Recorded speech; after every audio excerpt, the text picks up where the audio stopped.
Hello, true duelists. My name is Craig Fee, and welcome to the Yu-Gi-Oh! Update.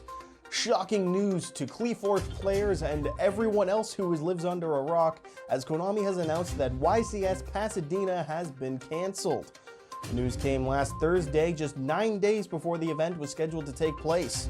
Now, you may be inclined to think that this was due to the ongoing global pandemic and the Los Angeles County's guidelines in regards to it, but it was actually due to Tatsim's tweet asking for the event to be cancelled, so as to make it fair for European players after YCS Utrecht's cancellation.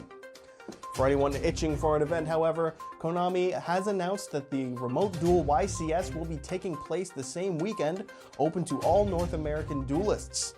Anyone who registered for the in-person event who does not plan to take part in the Remote Duel will be able to get a refund, and anyone who has registered for Passadena will also be offered priority in registration for any upcoming YCS, presumably when in-person events become available again in the year 2028.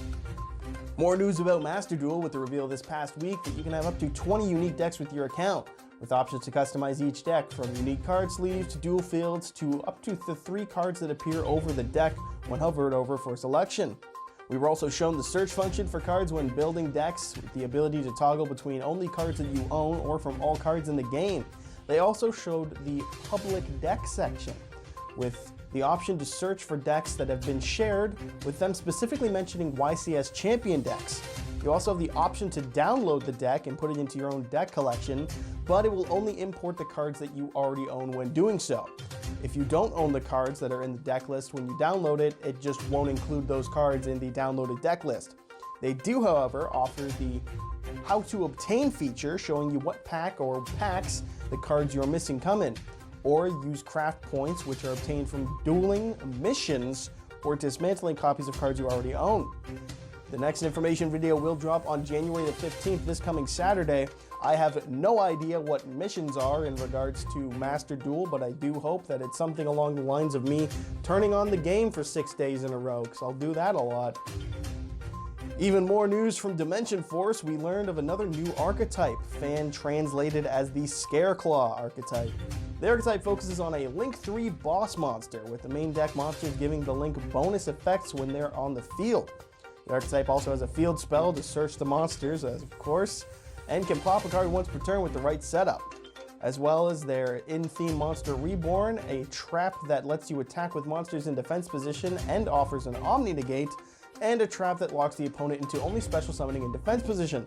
From what I've seen, the playstyle is incredibly linear, to the point of being almost boring, but they do have a dog card, which makes it a 12 out of 10 archetype to someone.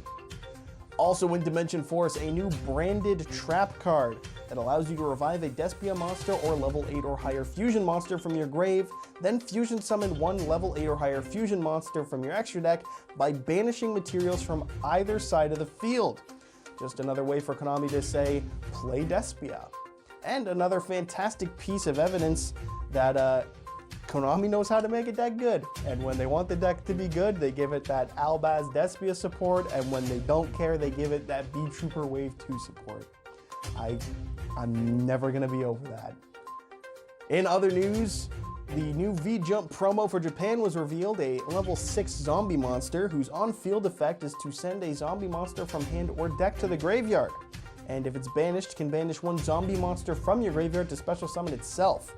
It being a level 6 makes it also an easy Beatrice target or material, which is just fantastic news for zombies all around. Too bad Thunder Dragon was super degenerate and got Gold Sark limited, because that would be another fantastic way to just get this thing on the field for free. So, thanks Colossus. Thanks. And in the never-ending stream of Duel Monster support, we got another look at some of the cards coming from the OCG History Archive collection, including new support cards for each Infernity, Crystal Beast, and Red Eyes. That's right, more Red Eyes support, but this time it's in line with the previous wave of support. I didn't think that was possible. That's right, the burn strategy got support. Fantastic news for anyone who likes playing solitaire. It also keeps in line with Red Eye's support in that it's bad.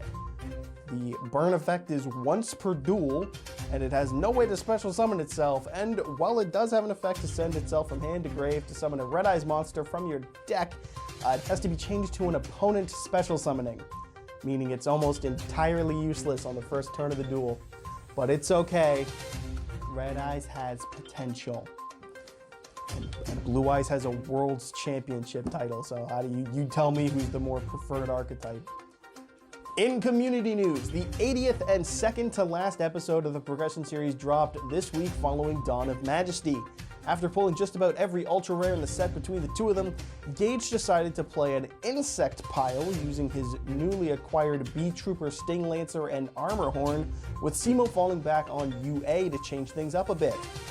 Gage was swiftly OTK'd on turn 2 of Game 1, before not seeing lethal in Game 2, leading to a 2-0 for Simo. After realizing this, they had an honorary Game 3, where after a small back and forth, Simo won again. The series score is now 53-27, not counting the honorary win for Gage after the Goki mirror match. This puts Simo on not only a 5-week win streak, but also just one match away from doubling Gage's score. Gage fans in shambles. Next week, they have promised something special for the finale of Season 1 to make it interesting, and we'll see how that turns out after they open their packs of Burst of Destiny and the finale of Season 1 of the Progression series. I'm sure next week's tunnel will look great. The paint is always so fresh. Streamer and YugiTuber Distant Coder did confirm for us all that Master Duel would be coming out on the Nintendo 64 as well. This is exciting news, and since he is a judge on Dueling Book, it does mean that it is in fact real and trustworthy. And lastly, fans of Lithium 2300 can now look forward to using the newly released Lithium Bingo card, courtesy of Zodiac Duelist, of course. It adds another game to play while you watch Lithium play the game.